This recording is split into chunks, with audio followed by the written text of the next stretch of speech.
Writeris dokumendi salvestamise jaoks tuleb ülevalt vasakust nurgast menüüst võtta File menüü ja seejärel valik salvesta. Mis järel avaneb salvestamise aken, kus siis tuleks ära määrata, kuhu me tahame salvestada. Ja vaikimisi asukoht, mis ta pakub, on dokumendid. Dokumentide hulgas te näete kõiki oma alamkaustasi ja võite ka siis valida siit mõne alamkausta.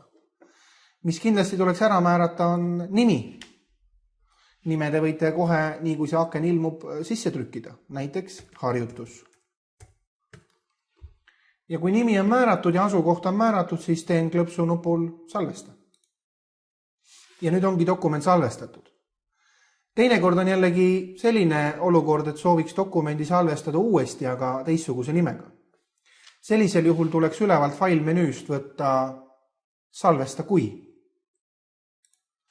Aken, mis ette tuleb, on täpselt samasugune nagu ka esimese salvestamise puhul, aga teil on võimalus uuesti trükkida failile nimi ja määrata uus asukoht. Ja kui see on tehtud, näiteks seekord ma tahan siia kausta panna, siis seejärel jällegi klõps nupul salvesta. Ja nüüd on siis vastavalt kas uue nimega või uude asukohta see dokument salvestatud.